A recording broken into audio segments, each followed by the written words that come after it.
Tobacco, tobacco, sing sweetly for tobacco. Tobacco is like love, oh, love it, for you see, I will prove it.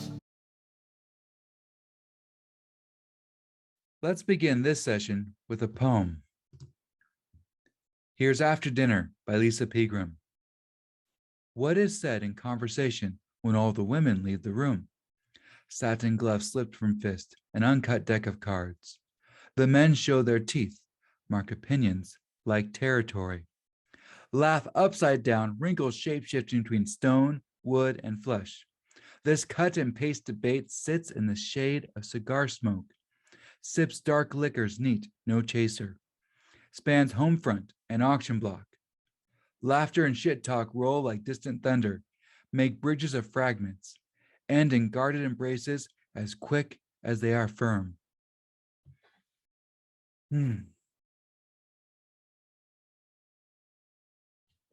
This poem imagines what's really going on in smoking rooms. It begins with a question that interrogates the same gendered space developed in the poems we read last time.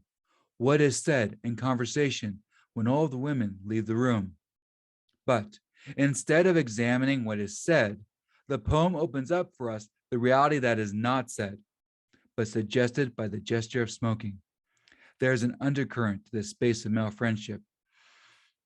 As a reader, I don't feel drawn to the camaraderie here, characterized by upside down laughter that rolls like thunder. I wonder what more is hidden in the shade of cigar smoke, and worry about the relationships that are expressed by guarded embraces as quick as they are firm. This is a brilliant poem.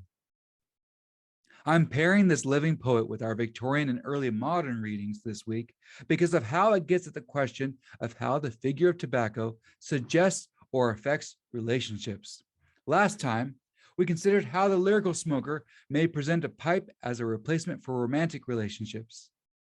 This time, we'll think about how smoking is presented in text as a tool that eases or disrupts communal relationships from Pegram's smoking room to the larger body politic. This week, Kipling is back, but as a short story writer rather than a poet. Where last time we met a Kipling who chose tobacco over the romantic other, this time we have a Kipling who explores the destructive potential of the gesture of smoking in his 1891 story, The Mark of the Beast. And remember, 1891 is the same year that shape poem you read last time was published. The story takes place in northern India during British colonial rule, which ran from 1858 to 1947, and Kipling's life runs about the same time. In the story, a new landowner, Fleet, desecrates a statue of Hanuman by putting a cigar out on it. This act sets the rest of this disturbing plot forward, as a Hindu Naga sadhu, referred to as the Silver Man by the confessing narrator, appears and lays his head on Fleet's chest. Following that encounter, Fleet becomes animalistic, and his friends become beasts themselves through their later torture of the sadhu. So that's the disturbing thing to look out for in this story.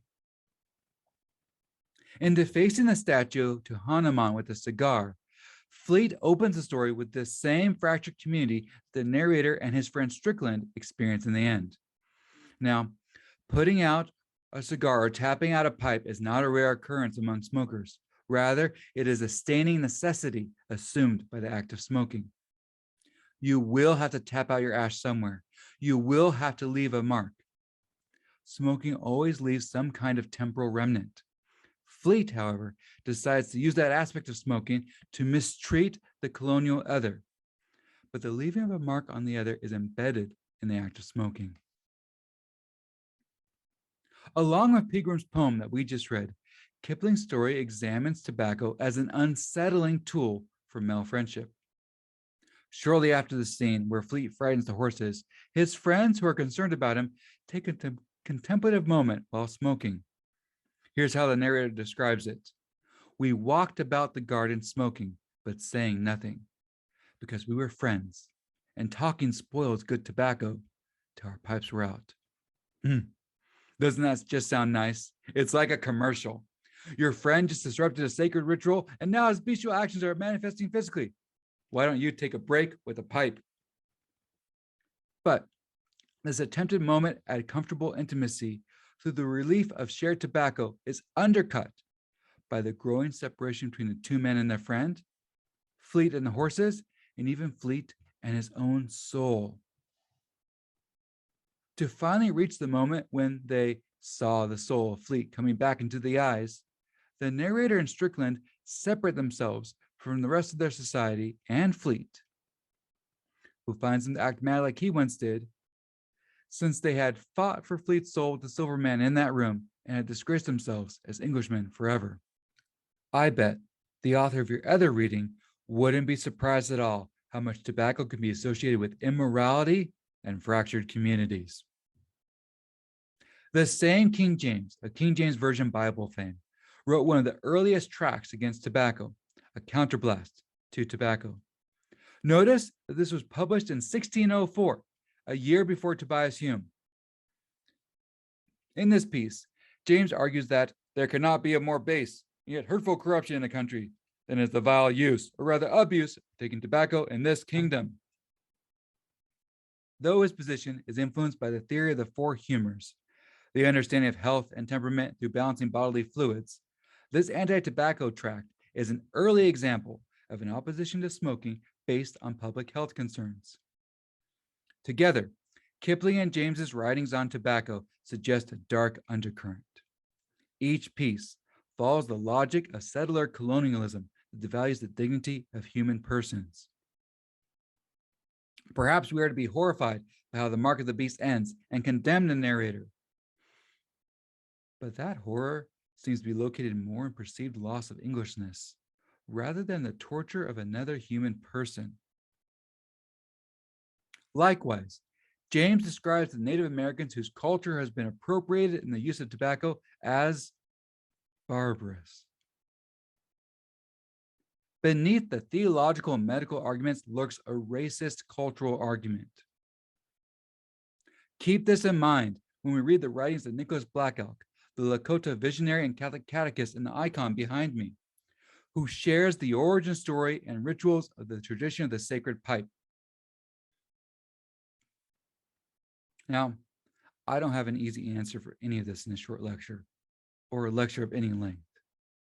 But the reason we're reading these texts together early in this class is because every single depiction of tobacco will have the history of settler colonialism and slavery embedded in it. All of them. This is a pathway for your own research. You can look at the material production of a depiction of tobacco. You can uncover what concerning realities sit in the shade of cigar smoke. You can ask, where might that tobacco be grown and processed? Who processed it? And how were they treated? These readings, as a form of critique, rely on critical theory and what is sometimes called the hermeneutics of suspicion. And that's what we'll explore next.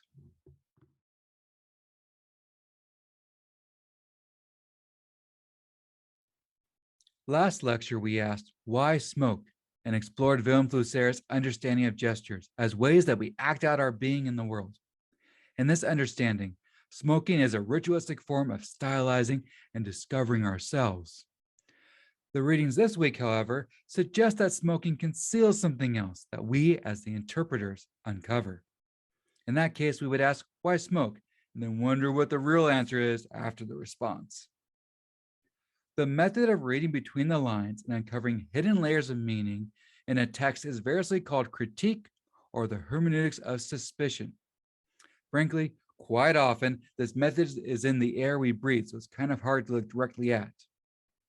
In some ways, it's more of a stance toward interpretation in which you assume that the plain meaning hides other meanings that may be overdetermined by other structures such as desire, class, and power. This hermeneutic stance is older than the 19th century, but the French philosopher Paul Ricoeur coined the phrase when he described the 19th century theorists Freud, Marx, and Nietzsche as masters of suspicion. He also used the phrase school of suspicion. Each one of these theorists looked for an underlying structure, For Freud, that was the unconscious filled with the drives of the id. For Marx, culture is determined by the means of production. And for Nietzsche, the focus is on the will to power to the point where he critiques religion for prioritizing weakness over power. Now, notice how throughout our conversation so far this time, I keep pointing past the literal meaning or what the narrator or implied authors seem to say to hidden motivations.